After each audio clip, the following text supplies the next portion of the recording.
Welcome to part one of a two-part podcast on opposition to Russian government. This first section is going to look at political opposition, in particular looking at certain groups and individuals and cliques, many of which opposed the Bolsheviks. Whilst looking at the things in this podcast, I want to draw your attention to these two questions, which kind of together encompass two of the main approaches that the examiners would have to asking these types of questions. One might be from the point of view of the opposition themselves and how well they did, as in the question at the top, and the other might be, when faced with such opposition, which of the rulers was the most successful in dealing with them. So that one's from the point of view from the rulers. So keep those two questions in mind. I will refer back to them and scroll all the way back or take note of them if you want to keep them in mind as you're listening to some of the information that I'm about to tell you.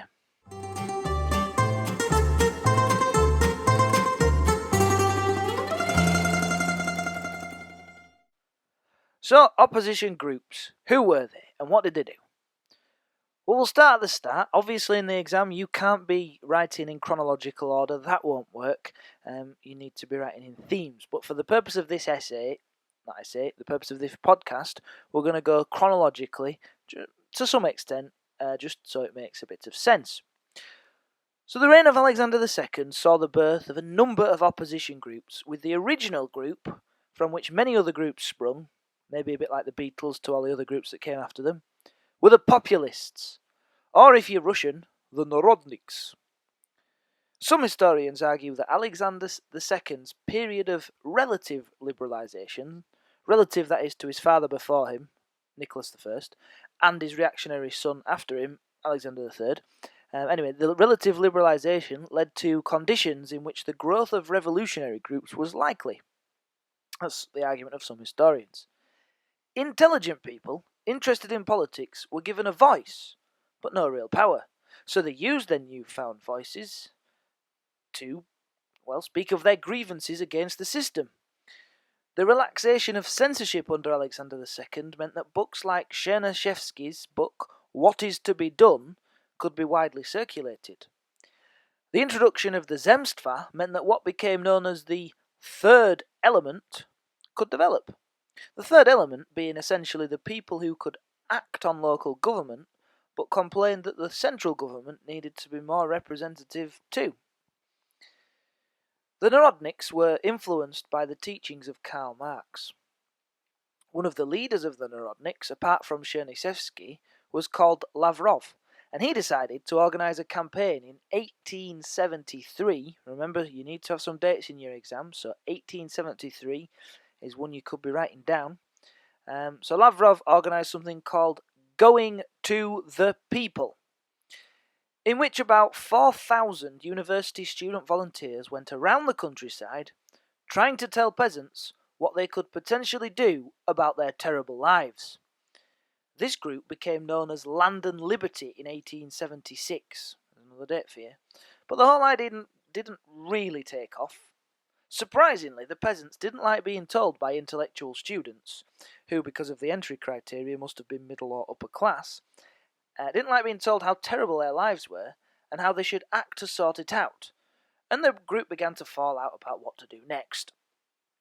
A splinter group that emerged from Land and Liberty was one that decided that more direct action was needed, and this group was called the People's Will, and was famously responsible for assassinating Alexander II, which, in the context of one of our overall questions, must be seen as a bit of a success, though it did result in them being mercilessly hunted down under Alexander III.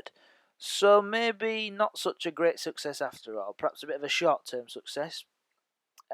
So you've got two examples there. You've got Land and Liberty, the Narodniks, who, it didn't really work. And then you have the People's Will coming off from that, who had one element of success.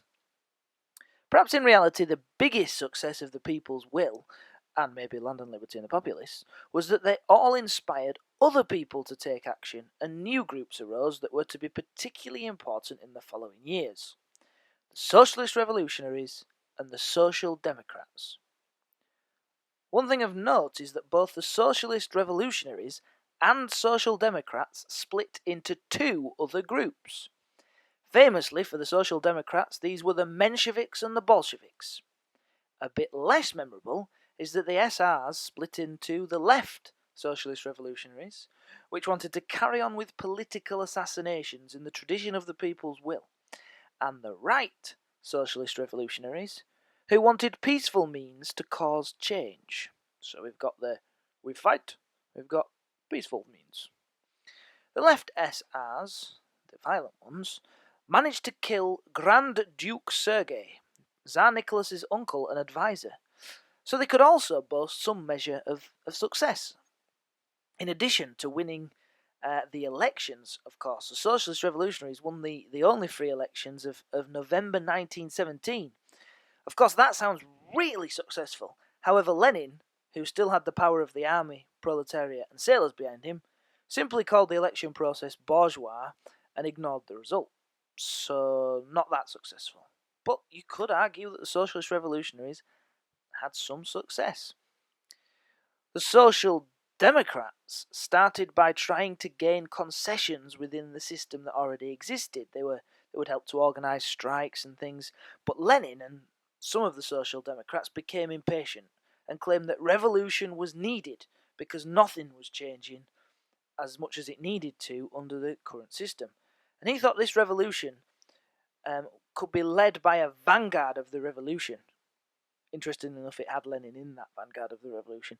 Anyway, it's difficult to argue that the Bolsheviks were ineffective as opposition, because of course they managed to seize control of the Petrograd Soviet, overthrow the government, and establish a communist dictatorship that would last for most of the rest of the century.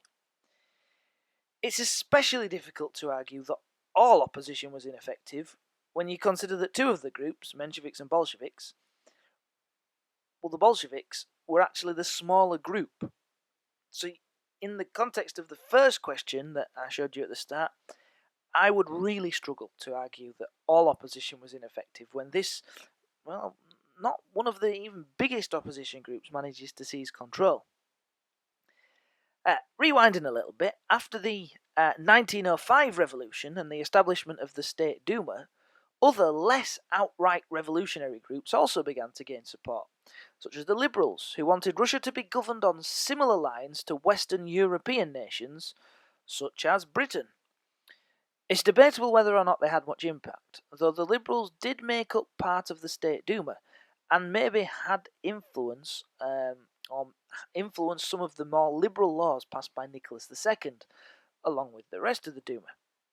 It's a bit simplistic to just dismiss the Duma, the State Duma, as being useless, because actually it did achieve some things, only it couldn't perhaps do as much as it would have wanted to have done had it been given more freedom and without having Nicholas II disbanding it twice.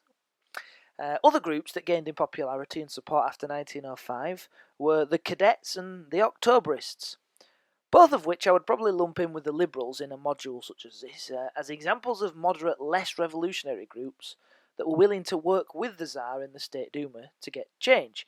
But though they did influence some reforms, such as in strengthening the armed forces or improving the justice system with the removal of land captains and the creation of justices of the peace, they didn't really achieve anything particularly dramatic, unlike some of the other opposition groups.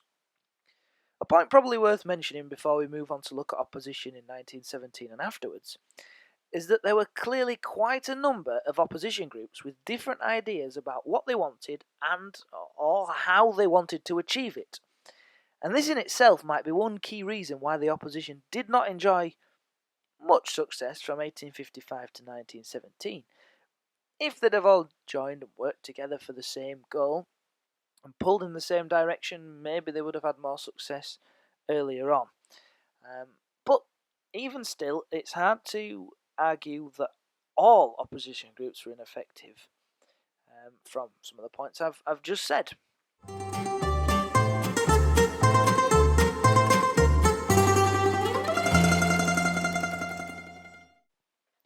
The Provisional Government didn't deal with opposition particularly well during their time in power, and one opposition group could be seen as having been particularly effective, which we've already talked about. That was the Bolsheviks. The Provisional Government was forced into an uneasy partnership right from the start, whereby the workers, soldiers and sailors were loyal to the Petrograd Soviet. And so the Provisional Government could only pass laws that the Petrograd Soviet approved of, because they could simply have instructed the armed forces to seize buildings and the workers to go on strike. So whilst the Provisional Government held official power, they couldn't do anything that the Petrograd Soviet disapproved of. To begin with, the Bolsheviks were a minor presence in the Petrograd Soviet. The Socialist Revolutionaries and the Mensheviks were far more prominent. By April 1917, in an attempt to consolidate their power, the Provisional Government invited Socialist Revolutionaries and Mensheviks into ministerial positions, which on the face of it might have seemed like a good idea, which went along the lines of, if you can't beat them, let them join you. And you might be forgiven for thinking that because certain influential members of the Petrograd Soviet had been given such positions, then the Petrograd Soviet might have worked with the Provisional Government more willingly. Of course, it's also worth mentioning that the Mensheviks and Socialist Revolutionaries had been invited into powerful positions, and so their opposition can, in this respect, be deemed as having been effective, because they were opposition to the Provisional Government and got invited into government. That's something that people would often overlook. Unfortunately for both the Mensheviks and Socialist Revolutionaries and the Provisional Government, the result of this if you can't beat them, let them join you approach was that the sailors, soldiers and workers switched their allegiance to the Bolsheviks, who grew significantly in power within the Petrograd Soviet. Perhaps the proletariat thought that the Socialist Revolutionaries and Mensheviks had sold them out by joining with the Provisional Government, so they looked for somebody else to oppose the unpopular Provisional Government. By July, the Bolsheviks were seen as a real threat, and interestingly, despite their original plan of granting complete political freedom, which is the thing that people will often mention in an exam, it's the thing that people know. Well, in July, of course, the Provisional Government clamped down on the Bolsheviks, forcing leaders such as Lenin back into exile, and others were forced to the gulags, or were sent to the gulags in response to strikes organised by the Bolsheviks. These July days, as they were known, are very useful to take note of. As I said, people tend to remember the Provisional Government as very liberal, but this is an example of them doing the opposite. And it's also worth noting that they banned Pravda, and had it shut down, which went against their original idea of freedom of speech. Anyway, by victimising the Bolsheviks, Prime Minister Kerensky helped to turn the Bolsheviks into working-class heroes, who seemed to be the only ones willing to stand up to the ineffective government that continued the very unpopular war, and continued it badly. When General Kornilov threatened Petrograd, Kerensky agreed to arm the workers. That was his good idea, or seemingly good idea. Arm the workers to defend Petrograd. But many of the workers by this point were Bolshevik supporters, and when Kornilov decided to abandon his plans and didn't actually march on Petrograd because perhaps he'd seen what was going to oppose him, the Bolsheviks were again seen as heroes. This paved the way for yet more people to turn their support to the Bolsheviks, and they came to dominate the Petrograd Soviet, so that by the 7th of October, Lenin was able to return from exile, and by the end of October, the Bolsheviks had seized power.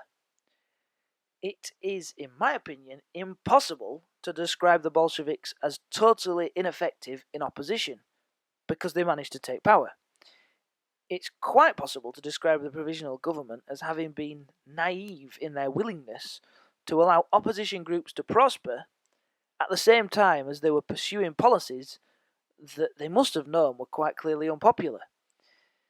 So the whole scenario in retrospect seems to be particularly foolish. And when you're looking at the bottom question from the start of the podcast, compared to how Lenin and other rulers dealt with opposition, well, the Provisional Government didn't perhaps do so well. However, because of the existence of the Petrograd Soviet, it can be said that the Provisional Government was weak to begin with. Perhaps the best evidence of the inherent weakness of the Provisional Government comes from the fact that Kerensky was given the nickname Persuader-in-Chief. So, Persuader. isn't a particularly powerful sounding nickname. It's not like Commander-in-Chief. He's got to persuade people to get his own way. So the Bolsheviks took power, but though it may seem to us that was that, in reality the Bolshevik position was weak, to the extent that Lenin felt he had no choice but to hold national elections, which, as we've already mentioned, the Socialist revolutionaries won, with almost 8 million, there's a good stat for you, 8 million more votes than the Bolsheviks. Lenin simply dismissed the election results as being, he thought that it came because of the bourgeoisie election system, and used military force to dissolve the assembly. This didn't end opposition to the Bolsheviks. Quite the opposite. It increased the level of opposition, especially when combined with the fact that Lenin had signed the very unpopular Treaty of Brest-Litovsk. By mid-1917, the Russian Civil War was in full flow.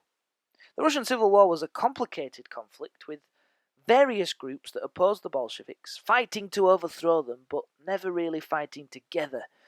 The Green Army, which generally represented the peasants, and the White Army, which generally represented the nobility, each fought against the Bolsheviks for their own interests, whereas the Bolshevik army fought tenaciously, was organised, utterly ruthless, fought from a central position in the country, and ended up winning. Lenin, at the 10th Party Congress in 1921, take note, presented a paper titled On Party Unity, which basically paved the way for making all political parties, other than the Bolsheviks of course, illegal. Lenin and the Bolsheviks had managed to hold on to power in the face of significant, determined opposition, but the Bolsheviks still had to deal with more opposition after this. The examiner's reports of the past have often commented that students have written that the Bolsheviks didn't really experience opposition. Let me just make it clear that this is wrong, and the Bolsheviks most certainly faced opposition, though admittedly it came mostly in different forms to the opposition that the Tsars or the Provisional Government had faced. Most of the opposition came from individuals or small cliques, small groups of people, which we're going to explore next.